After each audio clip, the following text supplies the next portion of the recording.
Merhaba sevgili arıcılar, arı severler, doğa severler. Bugünkü videomuzun konusu bana YouTube kanalımın altında ve diğer sosyal medyalarımda sıkça sorulan bazı sorular, çalıştığım kovan sistemleri ve alttan yaptığım havalandırmalarla alakalı. Şimdi bu kovanın çıkışı şu tarafta. Hemen burasını bir göster oğlum. Evet, benim yaptığım havalandırma sistemi yaklaşık şurada. Şu kadar mesela diyeyim, bak hemen. Hatta biraz daha kaçmışım. Bu aynı büyüklükte olacak yine. Bir tane de buraya.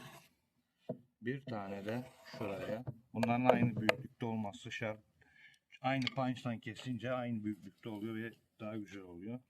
Şimdi hemen bunun ölçümünü yapalım. Aşağı yukarı ne kadar?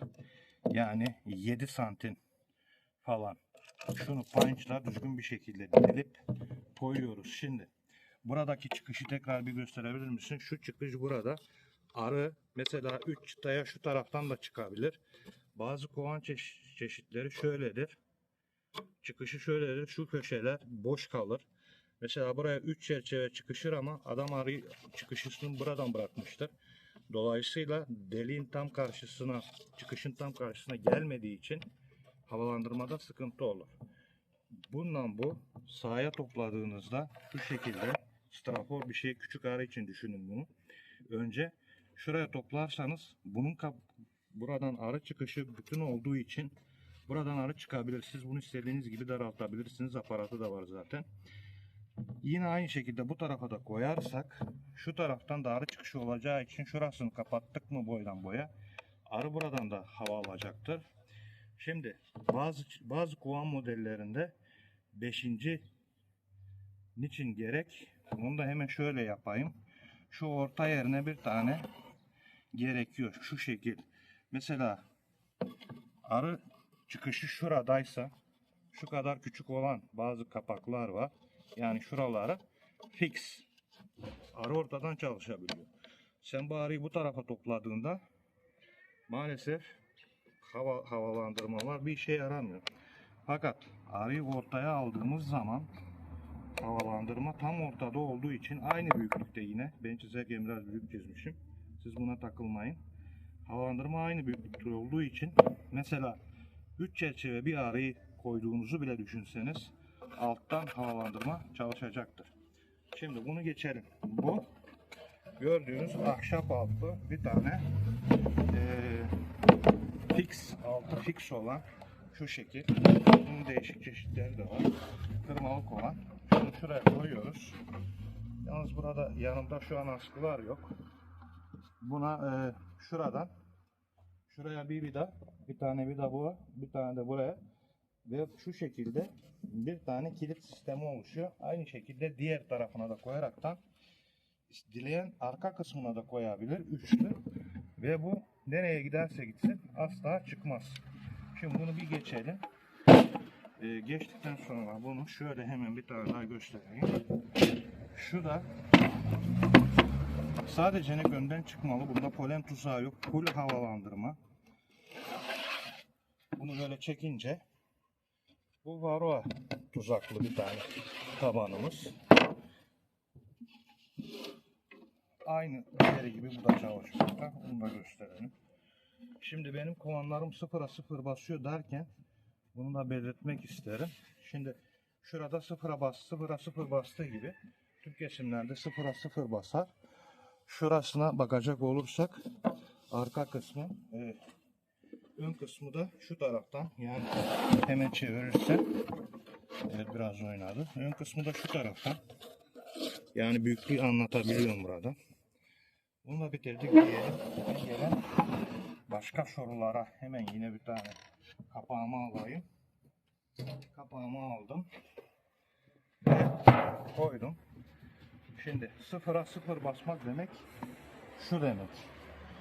Şuraya bir tane kilit sistemi. Şuraya kilit sistemi girir. Önden ve arkadan.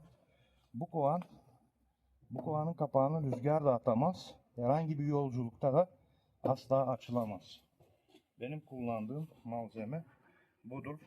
Çamdır. Çerçevelere gelince çerçeveler de şu şekilde. Çerçevelerimiz 24'lük.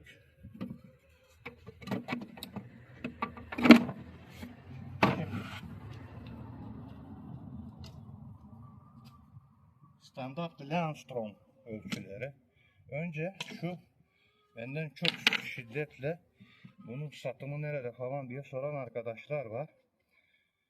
Maalesef bu sanırsam Türkiye'de satılmıyormuş. Bunun özelliği buradan şunu kaldırınca mesela arıyı silkmeden erkek arı gözleri olduğu için katı üzerine atınca erkek arı şuradan çıkış yapabiliyor. Mesela 7. günü geldiğinizde bunu şu şekilde yapabilirsiniz. Bunu kapatabilirsiniz tekrardan. Çünkü erkek arılar da çıkmışsa bundan eminseniz. Dileyen de bunu açık bırakabilir. Şu şekil devam eder ama ben bu şekilde devam etmesini istemiyorum. Çünkü bu şekil bıraktığınızda özellikle ilkbahar döneminde, oğul döneminde dışarıdan bir oğul gelip buraya girme ihtimali var. O yüzden bunu tam erkek arılar boşaldığında ben kapatmayı tercih ediyorum. Size de aynısını tavsiye ederim. Tabi illaki açık olarak çalışmak isteyen arkadaşlarımız da açık olarak da çalışabilir. Bu ızgaranın sistemi güzel. Yani sağlamlık bakımından eğim yapmıyor. Kenarlara çok güzel tırnak yapmışlar. Bu güzel. Ama bunu daha eskiden şu şekilde kullandım. Evet. Şimdi bu gördüğünüz yine bunu marangoza da yaptırabilirsiniz. Kendiniz de yapabilirsiniz. Çok basit bir şey. Şurada bu gördüğünüz bir menteşe parçası. Mesela bunu açınca katı koyduk üste. Bunu açınca erkek arılar yine diğerindeki gibi çıkıp gider. Kapatınca da kapatır. Bunu depoda buldum. Bunun bir diğer örneği daha vardı. Diğer bir örneği daha vardı. Fakat onu bulamadım. Bunda depoda kalma sebebi şurasında küçük bir hata olmuş. O yüzden bu kenarda kalmış. Yoksa bu da kalmayabilirdi. Geçelim bir başka sistemine. Burada bunun olmadığını düşünün. Şuraya tam çapraz, yani bu 2 santimse bunu 2 santim çapraz olarak şunu da yapınca şuradan da bir vida, tabi ön tarafından şu çizgiyi gösterebilir misin? Bunu da ayarlarsanız buraya küçük bir vida, şuraya basınca bu içe gider, bu dışa çıkar. Yani buna da gerek yok ama bu defasında ne olur? Arının hava alanı dediğimiz şu olay olmaz. Bunu her dileyen kendine göre tasarlayabilir. Bu nasıl yapılmış? Şurasını bir yaklaşacak. Bu büsbütün komple 2 santim. Şu araya bir kanal açılmış.